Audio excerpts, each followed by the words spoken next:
I got beer in my boots, dirt on my truck, corn on my mind, and a gun up my butt. It's a small town. At least there's dirt, at least there's beer and trucks and shirts. Howdy there. You've been on the internet all day and you come across the Death of Fun podcast. Join me, Matt McKinley, and my buddies Aaron, Rob, and Tim as we bring you the latest in current events, sports, and a whole bunch of inappropriate jokes that we used to tell to each other back when we were roommates in college. And the world wasn't so lame. So kick back, crack a beer, and join us for a few laps. Unless you're gay. And even if you are, join us anyways. Welcome to the Death of Fun.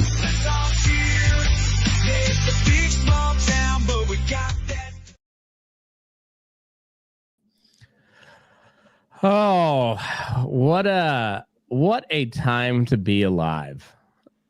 Every time I hear your intro, I think you say Tim, and I just say, allegedly, Tim's going to be on.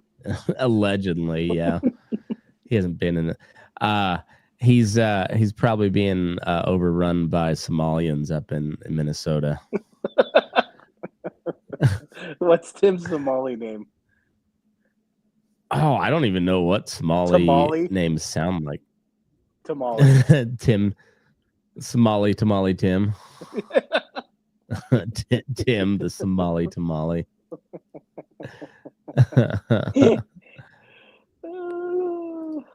Yeah. Fuck. I'm trying to find this. It's a dude from Barstool did a pretty good little overview of this little first gem of the day, and I'm calling it best. I don't story even of want to. 2025. Best story. I'm so happy by this story. I'm so happy. So this is Aaron asked me about it the other day, and I was unaware. There's an American woman that went to Pakistan to marry a 19-year-old she met online, got ghosted by him, and now she's refusing to leave Pakistan. And this is the best story on the internet by far. Yes, I'm saying. Listen, you talk too much. Okay. We don't know what you're saying. So pause. This is Onisha Andrew Robinson. So in that she went to Pakistan. Instance, I'm pretty sure the guy is translating what she says, and he's taking too long to say it in what's Pakistan language? Pakistani? Farsi. I don't even know.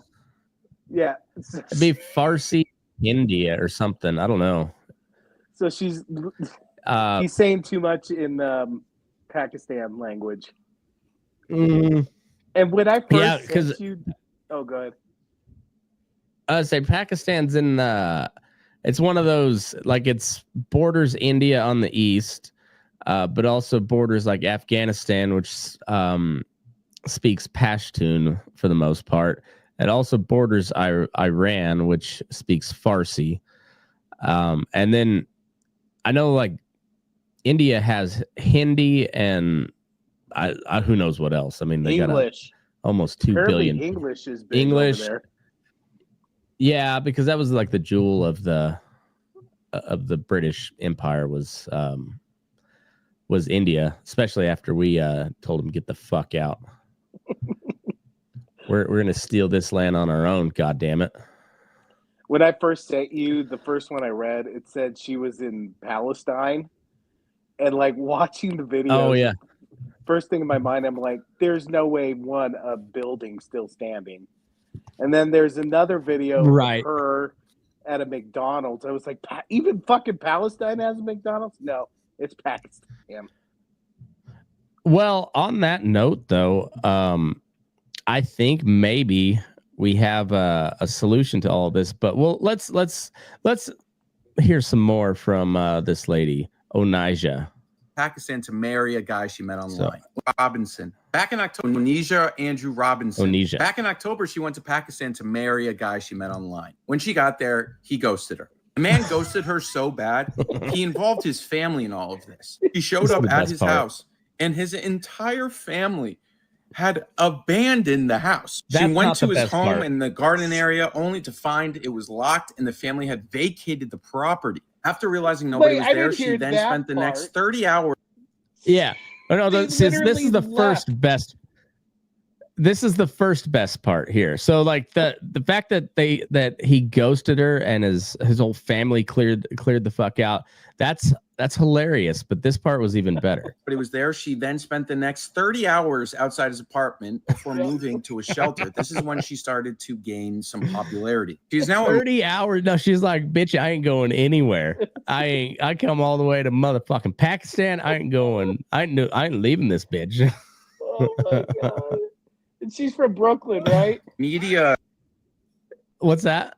She's I think from yeah, Brooklyn, it's right? New York somewhere. Yeah, Well, she's got a New God York bless her. accent for sure.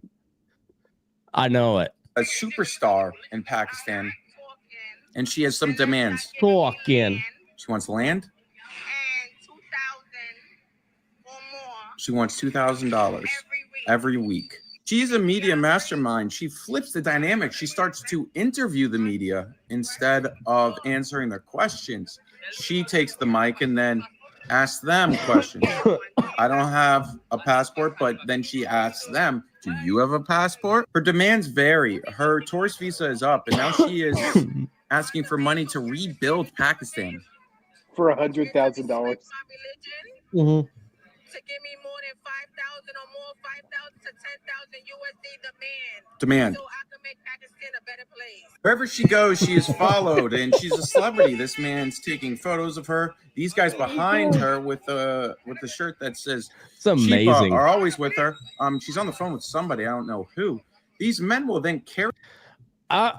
There's not many black folks in Pakistan, I wouldn't imagine. I Are don't there? think so. I wouldn't assume so. I don't think so. Like there was probably some sort of African empire that spread into there at some point. But I don't. Yeah, I don't think the black Africans went that far into Asia. I don't think. I could be completely wrong, but if so, I mean, she's a novelty for those guys. Like, I bet they have never seen a black woman before. Dude, you missed the part. She when they asked her what she was doing here, she said it was against her religion for people to know her business. And I'm gonna take a wild guess. This chick fucking rules. Seeing all these videos, I think she might be a new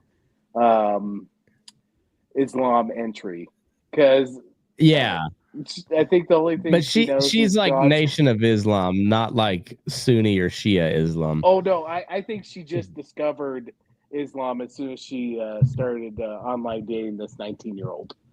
Like, yeah, fresh. Probably so. She hasn't been to Sunday school yet.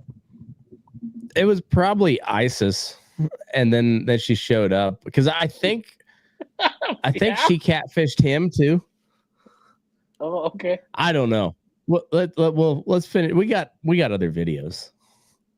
Carry her suitcase everywhere.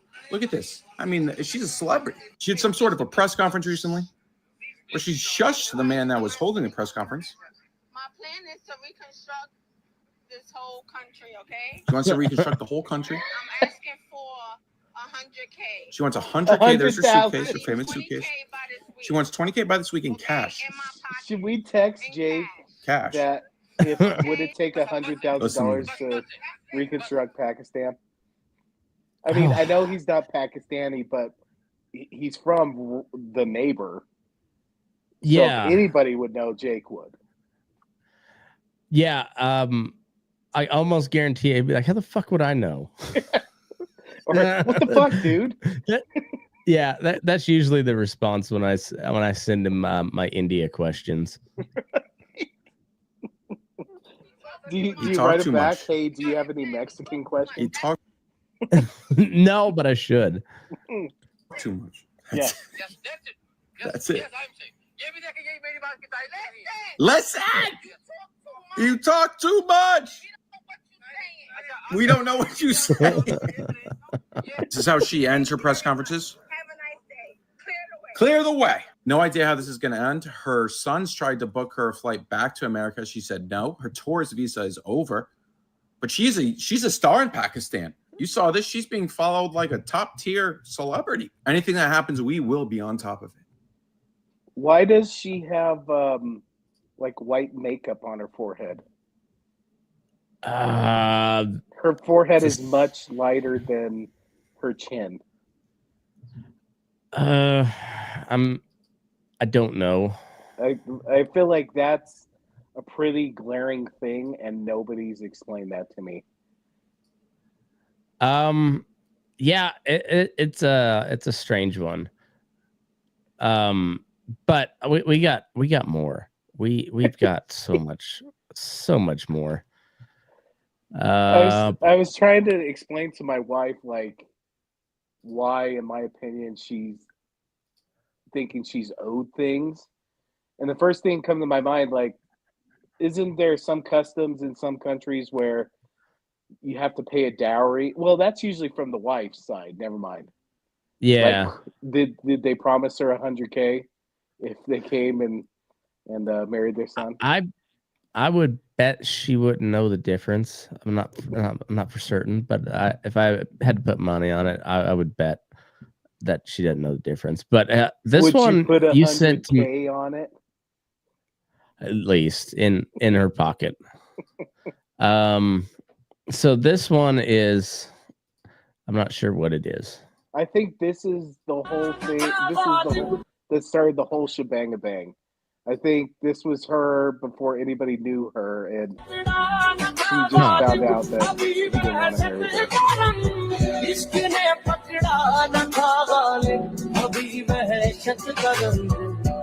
Not the greatest lip syncer. No.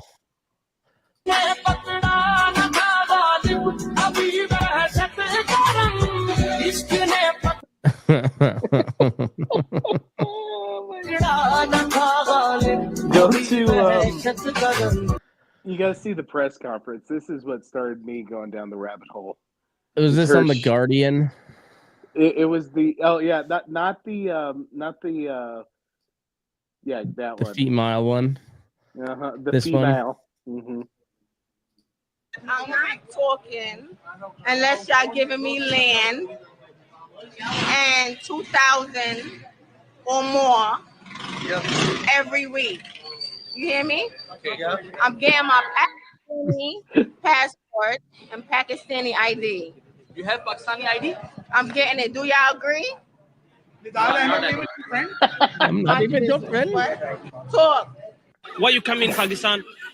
This one. I demand from the government more than $5,000 in USD to make Pakistan a better place. Good night. Where are you from? Good night. I'm from here. You're from America? I'm from here now. You're from here now. What's your plan? My plan? I just told you to make Pakistan a better place, to build houses and make better hotels, and bring food into this country. You don't go back your country. That's none of your business, and I don't know what you're talking about. Good night. What are you doing here? Listen. Yes. I'm gonna end all my I don't live conversations here, I'm with good night now. Oh, this chick, she fucking rules. Oh, she's amazing. Why are you not taking your flight? It's none of your business. Now go home. Yeah. Take it. I told you. I'm not talking unless you have 5,000 a week from me in USD. 5,000. Why? Because it's expensive to talk.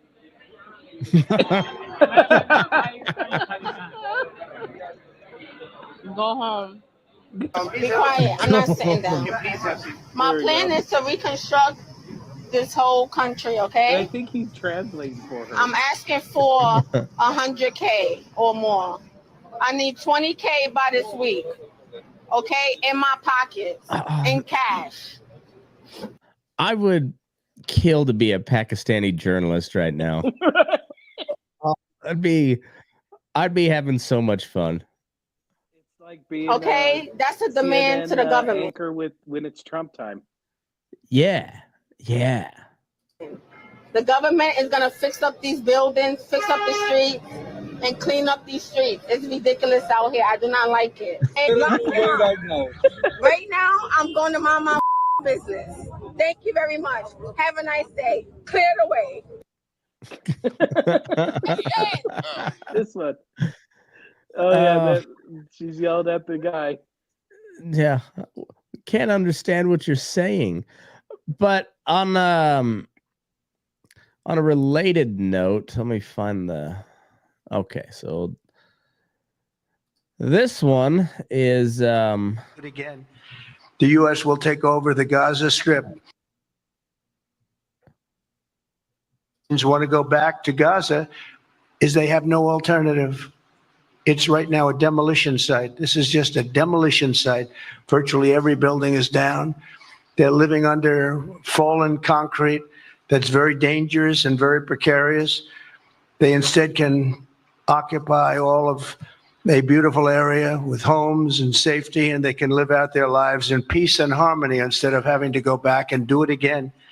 The U.S. will take over the Gaza Strip, and we will do a job with it, too. We'll own it. And we'll do a job, but not as good as Netanyahu, but we'll do a job. Oh, we'll do a job on it, too. Dangerous unexploded bombs and other weapons on the site, level the site and get rid of the destroyed buildings, level it out, create an economic development that will supply unlimited numbers of jobs and housing for the people of the area. Do a real job, do something different. Reason the Palestinians want to go back to Gaza is they have no alternative. It's right now a demolition. My libertarian senses are tingling. Oh, it's wild, isn't it? I've got a good solution, I think, though, that it's good. I don't know if it's going to be good. Well, let's face it. I don't think Palestine has a good option on the table. But if Trump does decide that this is going to be like the newest territory in the American empire, just American Gaza, can we put Onesia as the governor of Gaza? She wants to rebuild. She wants to rebuild. Uh-huh. You know what I was thinking about today? Your Transforce idea, how you always said that was the most terrifying. Like, yeah. I'm starting to think get an army of Onesias, like just. Oh yeah, Secretary of Defense. Fuck Pete Hegseth. Pussy. Like, nice chest cross tattoo, puss. Oh yeah, Onesia will rip it right off your chest. Fuck around. No. And neither does Israel. And I'm not saying that as a slight in any way. This is just a statement of fact. Like, Israel does not fuck around. Netanyahu got caught with his pants down and allowed a pretty horrific attack to happen on Israeli soil.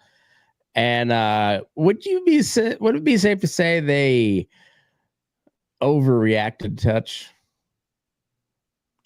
A touch. You know what? I kind of sympathize with our Jewish friends sometimes. Like, people have been trying to kill them for thousands of years. Right. I feel like if that was me, I would take full measures as they do. That's fair. I'm not saying they weren't justified in the response. But they got too specific in the genocide. It was, well, it's hard not to get too specific when it's just one single, when you have essentially an Indian reservation on your border. That's only one people. a ghetto, if you will.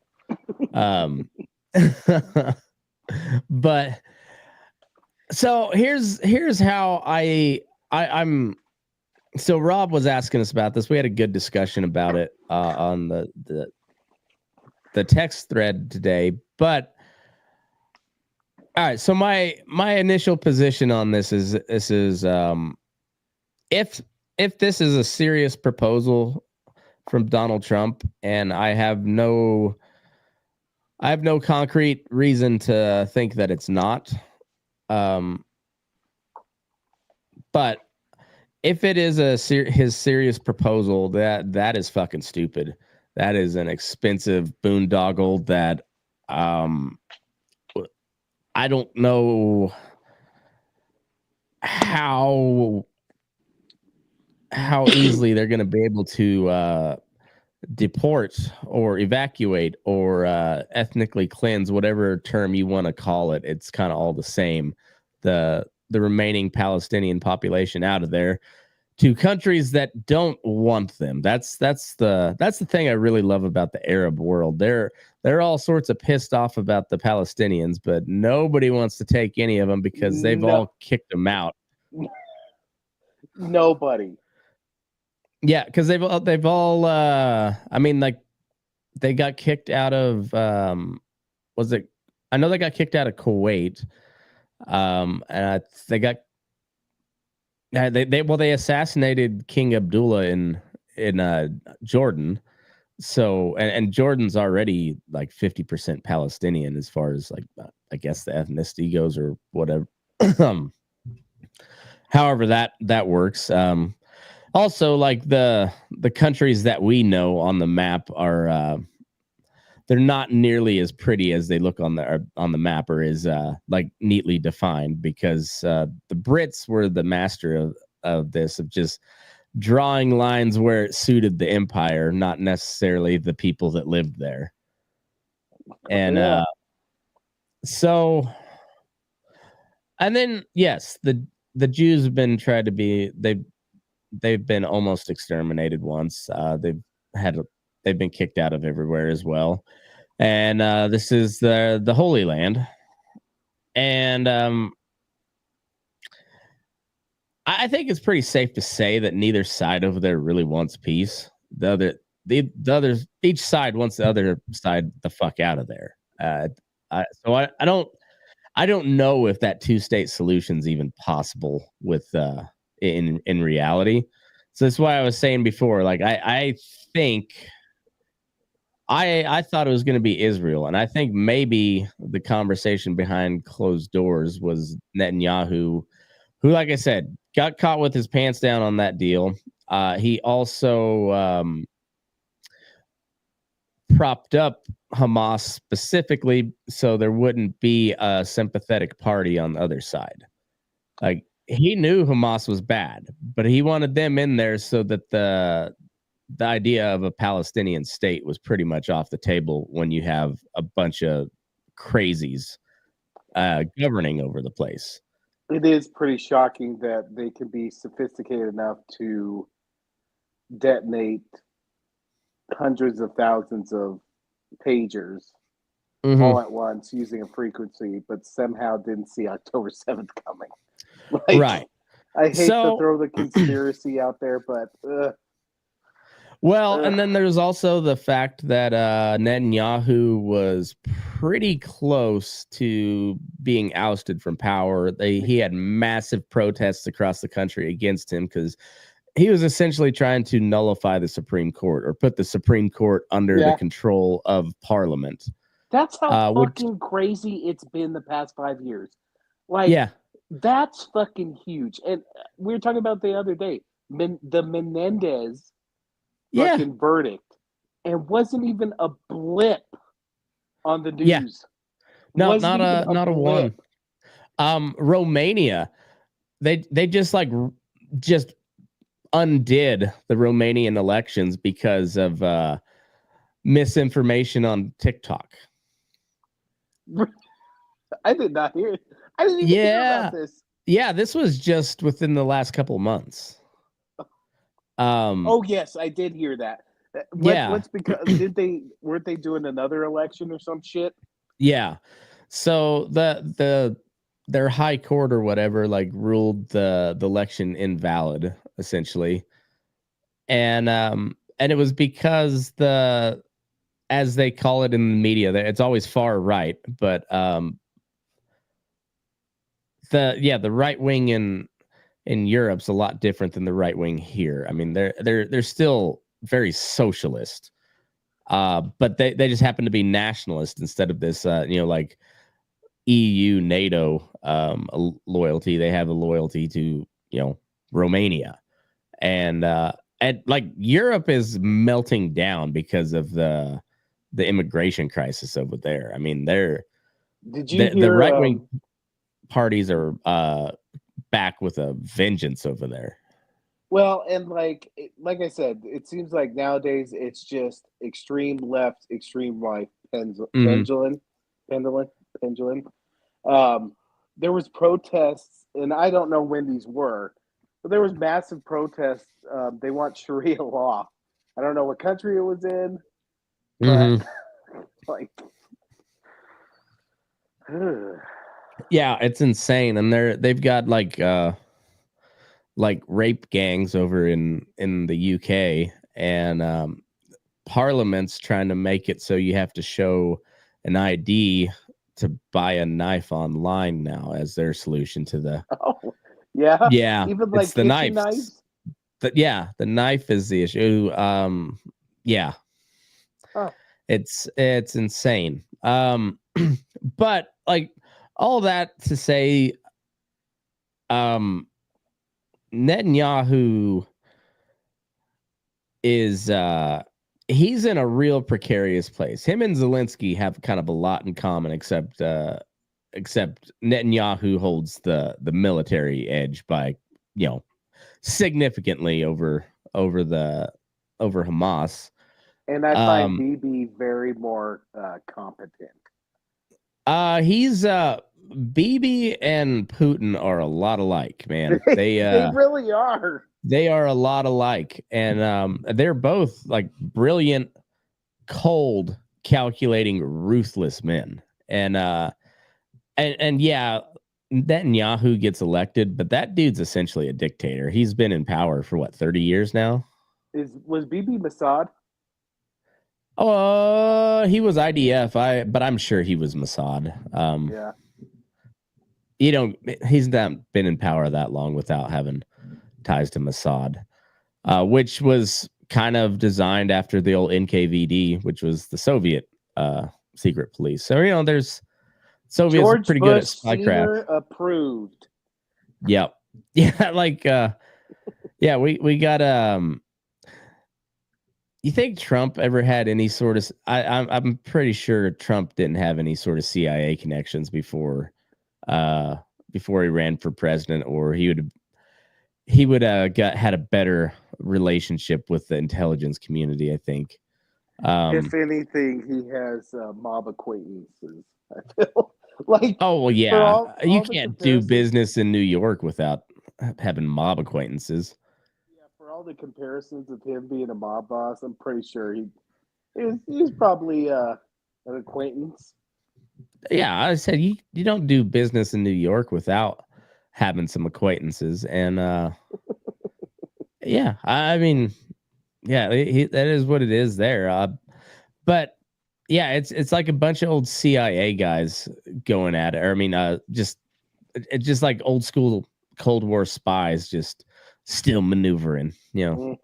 Netanyahu and Putin, and then you got the still like the old neocon crowd that's still kind of clinging into power there in Washington, but it seems to be they're on the way out. Speaking of clinging to power, Mitch McConnell's back in the chair. Holy shit! Cocaine glitch. Fuck, man, we're ruled by geriatrics. Isn't it insane? And how are they all in such bad shape and Trump just doesn't slow down? That McDonald's and Diet Coke, baby. Diet pills too. They ain't working. No, but apparently it must give him some sort of pep in his step, because as far as I know, like vice-wise, it seems to be talking shit and porn stars. That's kind of his vices. But he's not a drinker. He doesn't do drugs. Like he's pretty clean that way. And after 8 years of digging into his business stuff, he's shockingly clean on that side too. They always shockingly bring up his clean stuff. I was like, I just want to deep dive into like Pelosi or any one of these congressmen that have just been there for 30 years. Either side. Yeah. Do a deep dive there. For sure. So I'm wondering, I'm kind of halfway under the impression that behind the closed doors, Netanyahu said, we're doing this thing. I don't know if he ever admitted that he fucked up there. But he knows it. He knows it. And he's like, this ends now. And maybe the only solution that Trump had left was like, I will do it, because if we let you guys do it, it is not going to be pretty. Like U.S. like that. Can you little less genocide-y. Yeah. So, and that's the worst case scenario for me, because Trump knows if the Israelis go forth with the ethnic cleansing of Gaza, which it seems like they're well prepared to do. There's been a lot of rumblings about it. Where they plan on sending them to, I don't know. That's going to almost certainly spark a regional war, and not just Syria, Hezbollah, Gaza, but we're talking like Egypt, Jordan, Saudi Arabia, probably Iran. All those other rich Gulf nations that the U.S. is pretty friendly with, because they let us have military bases over there. And that puts us in a real sticky situation, because we're kind of like bloodbound to Israel, and we've been in the Middle East for 40 years, and that's a whole can of worms that we've already unraveled, and we don't want to do it again. Was it you or Rob who called it Trump's Madagascar plan? Yeah, it's Trump's Madagascar plan. Because that killed me today. Because contrary to popular belief, at first the final solution was not to murder all the Jews. The final solution was just to deport them all out of Europe. And it doesn't get talked about a whole lot anymore, but there was a whole lot of pleas from Adolf Hitler to take these Jews off my hands before I have to get rid of them. And you know whose idea that was? It was Heydrich, the hangman. Himmler. Heydrich Himmler. Or no, Reinhard Heydrich. Yes, and side note, thank God I think might have been the Polish, took him out in 43, because that guy seemed super competent and just about the most hatred-filled Nazi out of all of them. And if Hitler was going, and I bet that guy was plotting, if he got high enough, he was going to take out Hitler. That guy was I wouldn't doubt it. Capable. Oh, yeah.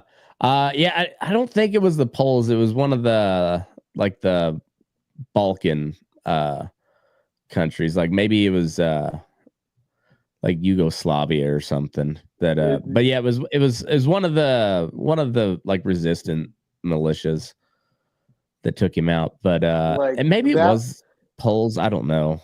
I feel like that's up there with luck in history, right up there with Hitler taking a nap when the Allies invaded. I remember when I was a kid and I heard that, I was like, the motherfucker was taking a nap. But then you read it more into his drug use, you're like, that makes sense. He was just, fucking tweaking. Well, then there was also kind of early on, Hitler was a very sound military tactician. And then, but they got like way overconfident. And then it was like, let me show out these new toys that we have, the Great German Army. We're just going to destroy the Brits with air power because we can. So he stops the armored troops and then just allows the entire British expeditionary force to escape. And because they could have essentially ended the war real quick, right there. Quick. And the armored divisions were right there too. Like all they had to do was just swoop in. I mean, it would have been probably real bloody, but I mean, the Brits ain't stupid. The only time they've like fought to the last man was defending Britain, but they never had a full invasion by the Germans. So it was stroke of luck there. Also the mismanagement of Operation Barbarossa. Stroke of luck there. Mm-hmm. The lot of shit there, but can we get some luck our way now again? Can we get that luck again? Yeah. So I guess to put a bow on this Gaza thing, I'm very much a wait and see with Trump, because you see the reporting, and I like to just hear from the guy himself and like, what did the guy actually say? Because we've seen it for 8 years now, how they'll misconstrue, they'll leave off very important segments of a sentence to make it sound like he's a complete idiot. And he's not. I mean, he's a buffoon, but he's not an idiot. And he is known as the deal maker. I mean, he didn't write the book for no reason. The guy is known for making deals. And if you look at the tariff shit with Mexico and Canada, as much as the resistance corporate media will try to tell you that he caved to Mexico and Canada somehow, it was just very odd. It came up, and then there's a 30-day pause. Yeah. Like, if they said outright no, okay. But there was a 30-day pause to come up with a plan. Like, right. Well, and concessions were made, at least on the Mexico side of the deal. Both Mexico and the U.S. made concessions. Like, Trump will say it was a big concession. She's adding 5,000 more troops essentially to the border, and specifically focusing on fentanyl. Okay, that's it's not the 15. I mean, the overall 15,000 troops thing is accurate, but she already had 10,000 there, so she's not adding 10,000 troops to the border. She's adding 5 or whatever, and then we're gonna have some sort of task force or whatever to cut down on the illegal gun smuggling from our side into Mexico. Which, fair point, Mexico. I've not talked much good on Mexico here as a country as of late, and I think they've been a real shit neighbor for a while now. But that's a fair point. Yeah, I'd be pissed too if I had a certain set of gun laws in my country, and our big badass neighbor next to us is pissed off at us all the time about the drugs, but their guns keep flooding in so the cartel members can protect their drugs. So, like, I don't know. It's a fair point, and it is probably needs to be taken care of. Because we don't want our guns ending up in the hands of bad guys. That's a pretty standard belief all the way around, I think. I'm surprised that the anti Second Amendment crowd hasn't used that argument yet. I know it. It's like with all the immigration talk, this would be okay if it comes up now. Somebody's got to be listening to the show. There's an idea. Yeah. Tie in the Second Amendment with us sending guns to Mexico and making it more dangerous. Tie it in. Right.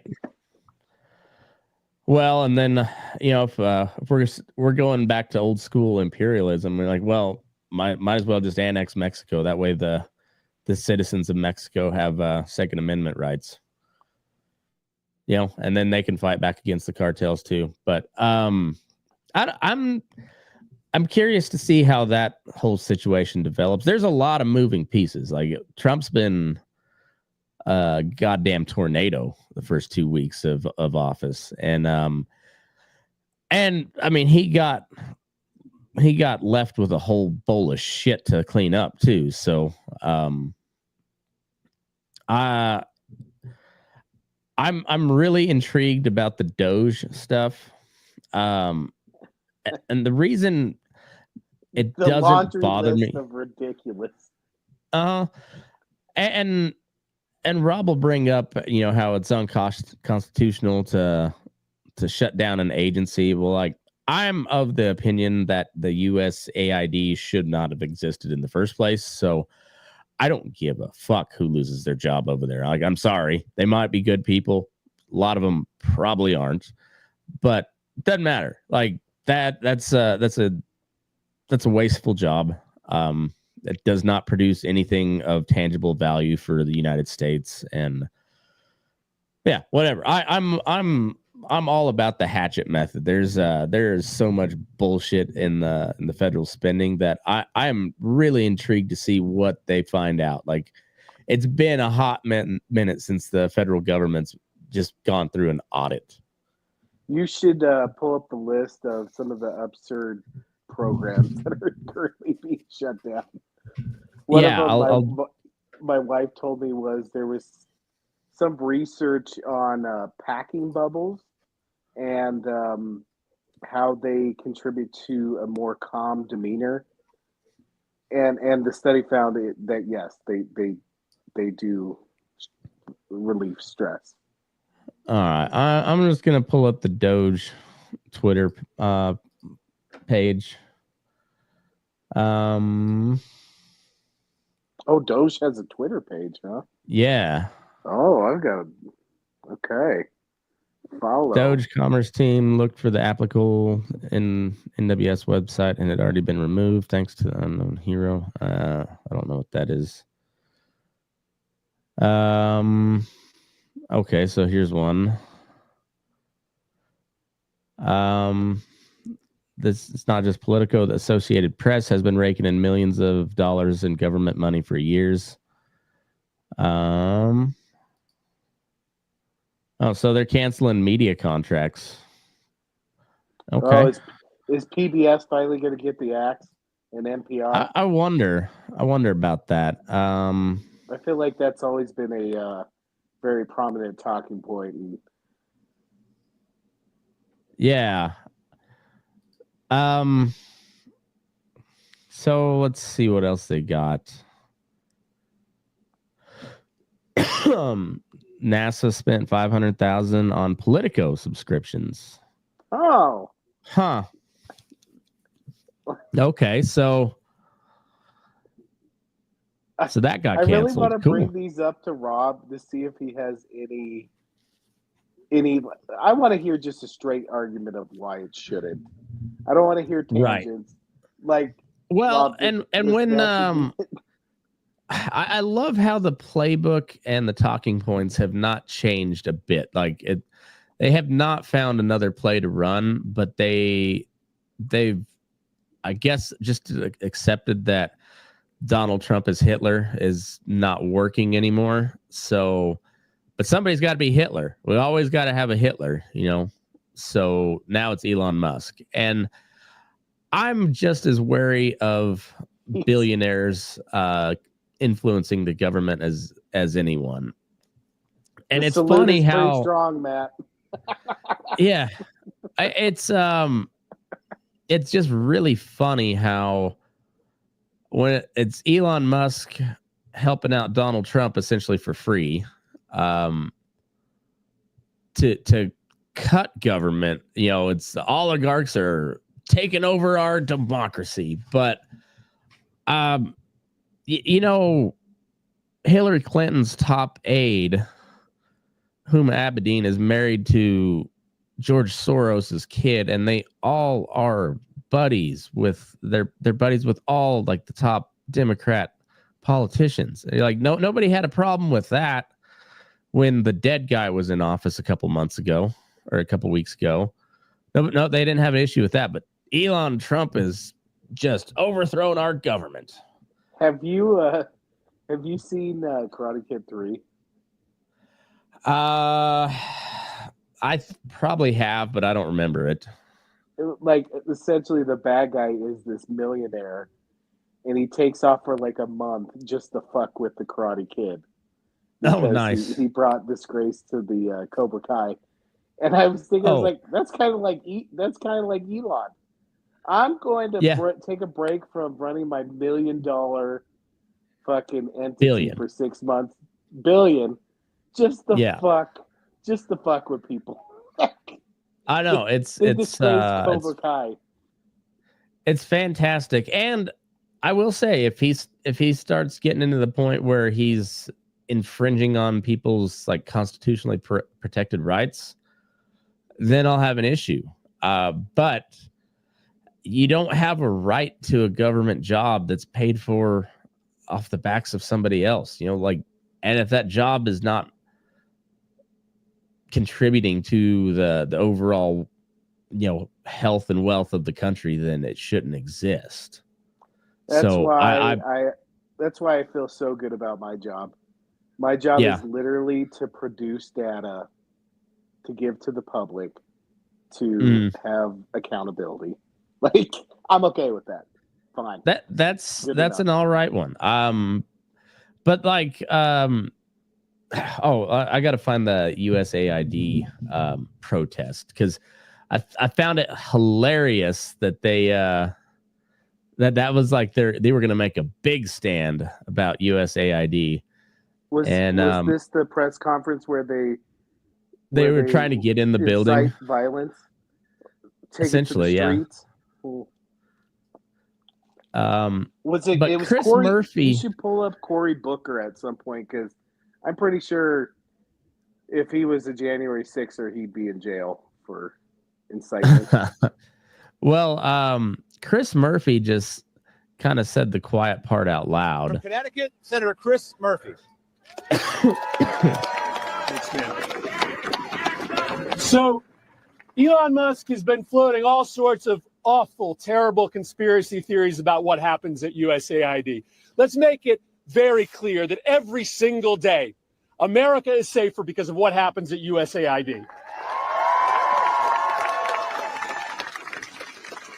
USAID fights terrorist groups all across this world, making sure that we address the underlying causes for a retreat to terrorism. USAID. Why is an aid group fighting terrorist groups? Right. The U.S. Agency for International Development. What part of the development is counterterrorism, and why does that not fall under the military? Right. We have the last time I checked, we have the largest military in the world many times over. Why are they not the ones? Why is USAID fighting terrorist groups? Is there alternative motives, Matt? Were they involved in the Maidan protests that overthrew the Ukrainian government, which led to the start of the Ukrainian civil war and Russia annexing Crimea? Was USAID involved? Oh yeah, they were. They spent like $100 million or something on that protest, because they if anybody hasn't, Bush approved. yeah Herbert Walker is a big fan of that one. Older senior Dick Cheney. Ooh, just Dick scowls so hard. Yeah, Dick Cheney just scowls his approval. I could have shot another aide. So excited. They would have apologized too. Fucking Dick Cheney's a gangster. Fucking straight up gangster. Wild gangster. that Maidan protest. If you haven't seen it, you used to have to find it on Rumble because they pulled it off of YouTube because Russia bad, Ukraine good, and censorship.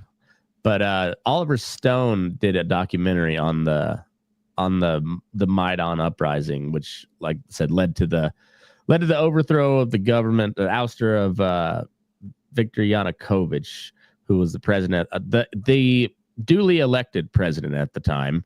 By the way, since we're supposedly big fans of democracies as in our foreign policy, the duly elected guy we didn't like because he wasn't ready to cut off completely from Russia because turns out they got a pretty long history of the going back and forth many centuries and shit over there.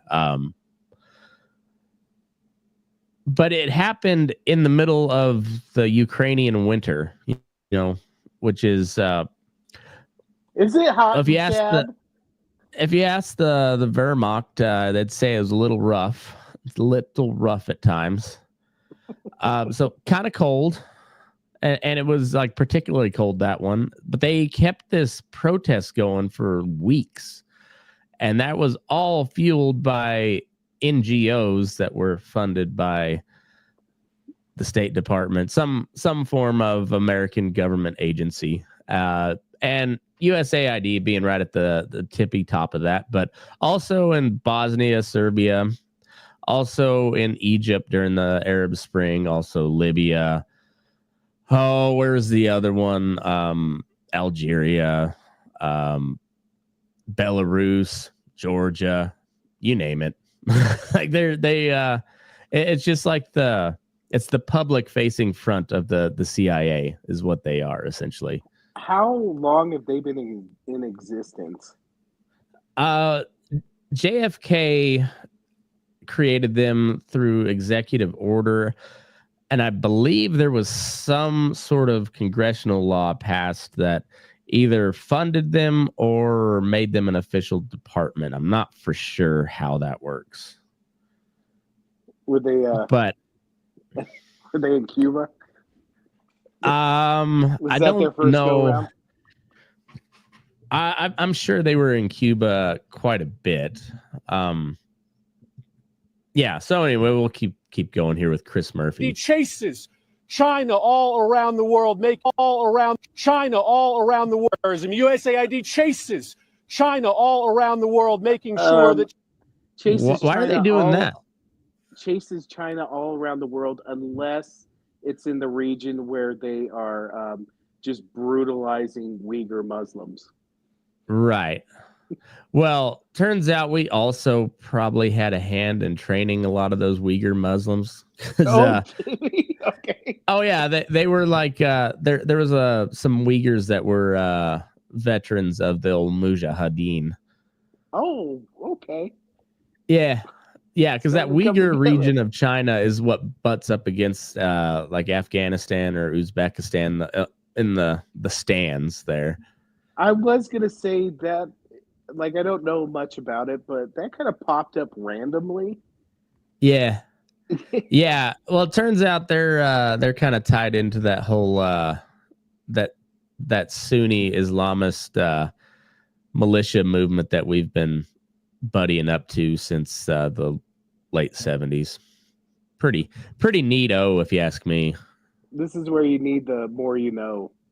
But yeah, and then also, like, why is the U.S. Agency for International Development chasing China around the world? Once again, isn't that a job for the military or the intel?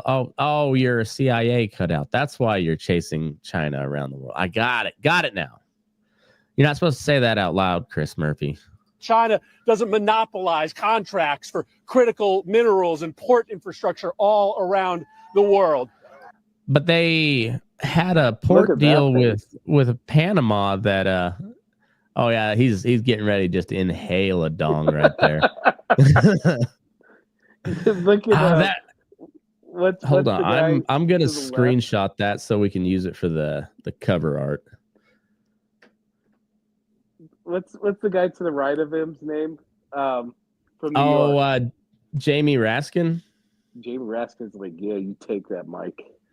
Take it. Well, did you ever see Jamie Raskin with his do-rag? Yeah, what was that whole story? Well, he had cancer, I guess, but he just kept on wearing but it. He looked like Prison Mike from the Office.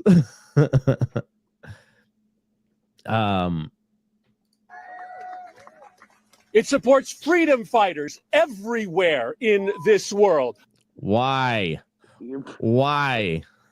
I mean, if you just come into this and just read their statement and then listen to the speech, like, this is not aid, bud. This really sounds like stuff that the CIA does. And you're like, how close are you guys with the CIA? Oh yeah, why did the U.S. Agency for International Development have a whole bunch of classified files that you're worried about now? Like, why do they have classified files? You're an aid organization. It's what was the aid organization in Palestine that was kind of secretly just like UNRWA or something like that? I mean, it's kind of sound a little bit like that if we're just going off a little bit, yeah. Thinking. Yeah. Up until yesterday, delivering firewood, for instance, to the brave Ukrainian defenders on the Eastern Front. How come the Ukrainian soldiers aren't delivering all their men have fled the country and they're just conscripting people now off the streets. So they don't have anybody to carry the yeah.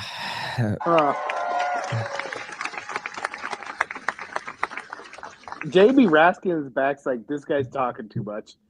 Like, he looks very concerned. Well, Jamie Raskin had some bangers too. It was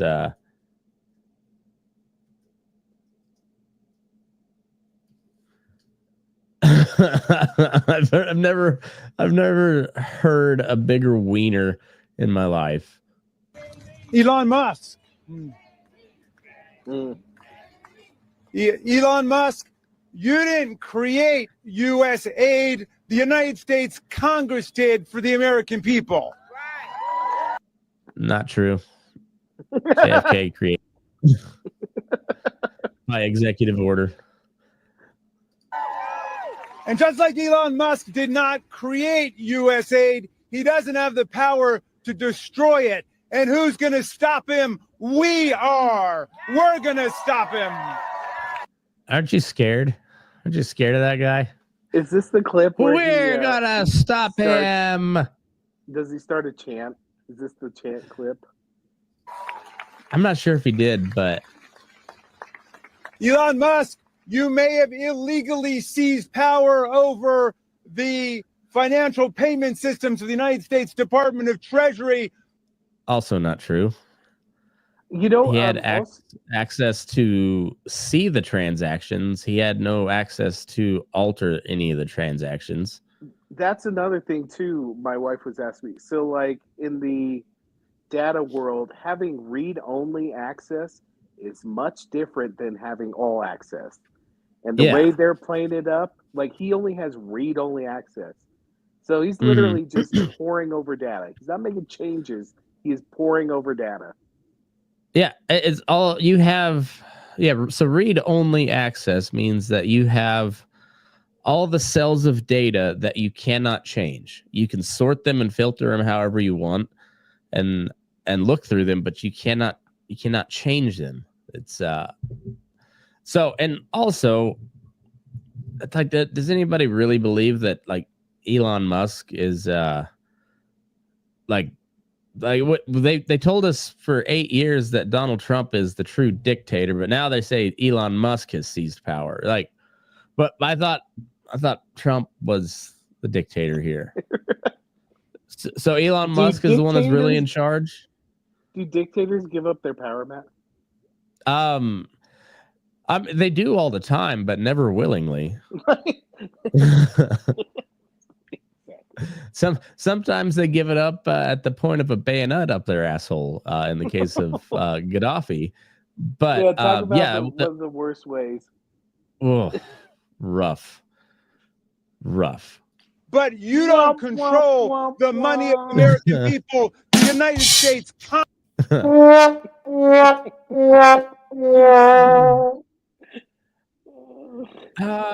Jamie Raskin looks Congress does that like a basset under Article 1 of the Constitution. And just like the president who is elected to something cannot impound the money of the people, we don't have a fourth branch of government called Elon Musk. And that's going to become real clear. This is one of the guys that got a blanket pardon. Is it ongoing? Yeah, I wonder how long that. But he's another one. They're like, why did it need to go back to 2014? Rob still can't answer that question. Nope, can't answer. Still waiting, Rob.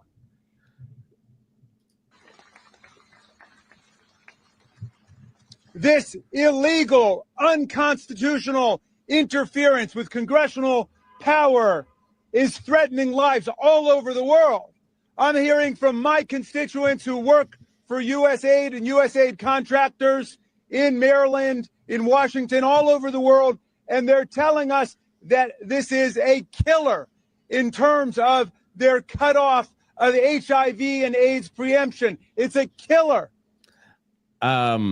Pretty sure Rubio said the HIV and AIDS prevention stuff is turned back on. That's also another thing. Remember how they freaked the fuck out when the Medicaid stuff went offline? Yeah. And then it was back on almost immediately because they're like, oh, hey, that was an oversight. It's back on now. Did anyone die? Was millions of dollars lost or anything? No, it was I don't know. It seems like they're getting really butthurt about this money laundering that's been going on all of a sudden, like coming to the surface pretty glaringly. In terms of anti-malarial education, it's a killer. In terms of all of the efforts to shut down global viruses. Oh, yeah. USAID was a huge funder of the Wuhan Institute of Virology. Why would that be? Matt, you're just a conspiracy theorist. I know. It's I'm at the point where I think I'm leaning more conspiracy truthist as opposed to theorists. That's what we say to Rob when he pulls that out. Yep. I don't know what Elon Musk's intentions are. I don't know what Elon Musk's motivations are. I don't know what his purposes are, but they've got nothing to do with what has been lawfully adopted by the people of the United States of America through the Congress of the United States. We're going to defend U.S. aid all the way. It's amazing, like audits. Yeah. Just to make sure your money's going where. I mean, shit, Zelensky, what was he in an interview? He doesn't know where millions of or billions of dollars in aid. He's saying that they've received about $76 billion worth of weapons, and the supposedly allotted amount has been $177 billion.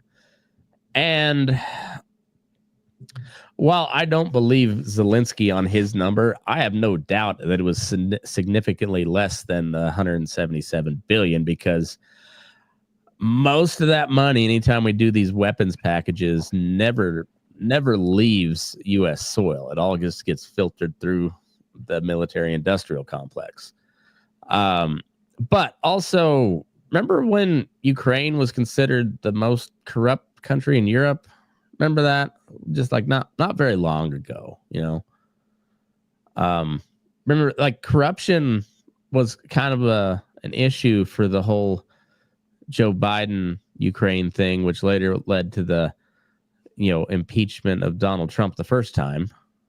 And then seems like there's a lot of weird shit going on in Ukraine that our government didn't tell us anything about. Like I'm pretty sure nobody voted specifically to have USAID fund a strange bioweapons lab in Wuhan, China. Wait, did you vote I thought my tax dollars were going to that. Were you not on the email? I did not get that memo. Man, turn your fucking brain on. I guess so. Read a fucking book. Jesus. Get it together, McKinley.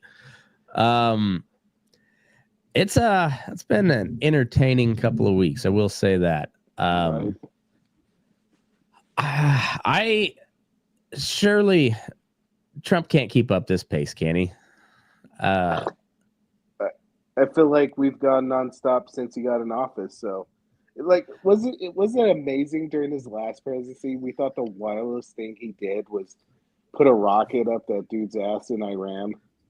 And now he's talking about just planting that flag and make sure there's enough bass shops in Palestine.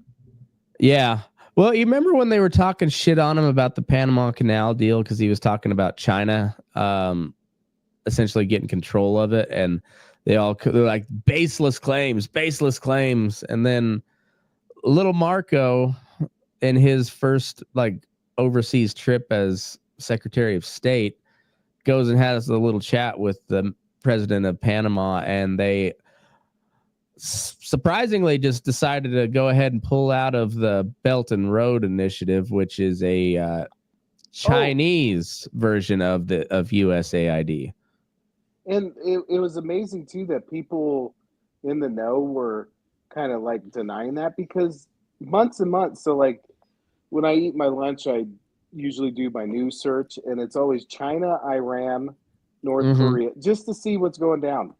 And for weeks, there were articles about China doing that what do they call it? Road Belt and Road, I think. Belt and Road project in like Africa, in South America. Like, you guys call it baseless, but then do you ignore like all the articles on this stuff before it happened? And also, like, looking at that, like, could we not take a little page or two out of the Chinese playbook? And I'm not saying we got to be communist, but like, if you look at how they've grew their influence across the world, they didn't go prop up a bunch of dictators through force in all these countries. No, they got them on the hook financially, which I'm not saying that's the right and moral way to do, but it seems like a way better alternative than, I don't know, say 1,000 dead Iraqi or 1 million dead Iraqis. Like, that seems like a better option to build a port for them and then just have them under your thumb for however long, kind of like we did with the Panama Canal. Matt, you're glib. You're glib, I'm being too glib. So much glibness. Well, dude, I thought that was I got an early day tomorrow, bro. Okay. Before we wrap, I was just saying that Chris Murphy, that was fascinating to me. It was like, oh, you're just putting it all out there in the open. You're not supposed to say that shit out loud, man. That's supposed to be the untold stuff. I mean, are you really shocked that they're doing this now when you have kind of, I don't want to put Rob in this category, but I kind of do, of just people who they just eat the spoon fed. Yeah. And so like, why not be more truthful now? Right. It incites the other side to go crazy on you, and then your position becomes stronger within your base. Like, by the way, that Chris Murphy guy was he was one of the protesters in the Maidan Square deal. Oh, really? Back in 2014. So, in 2014, which just so happens to be the starting point of the blanket pardons. Interesting. Truth is. I'm sure it's all a coinky dink. Oh, shit. Well, this has been the death of fun. Join us next week. Can't wait to see what Trumpy Bear does over the weekend. I can't wait to see what is Pakistani lady's name? Dijon. Onisha. Oh, I can't wait to Onisha. Make don't disappoint. her the Pakistani envoy. Honestly, that would be a fucking brilliant move by Donald Trump. That'd be his first DEI hire. Do it just out of spite.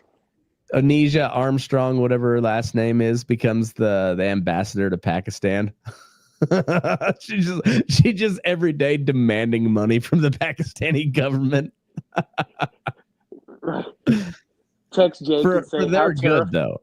How terrified would you be if this lady became the president of Pakistan? Do you think India's in trouble, Jake? Oh, that could go bad. They both got nukes. Right? How's that not popped off yet? Right. Or South Africa. How does South Africa have nukes? USA. Probably. Where did Israel get the nukes from?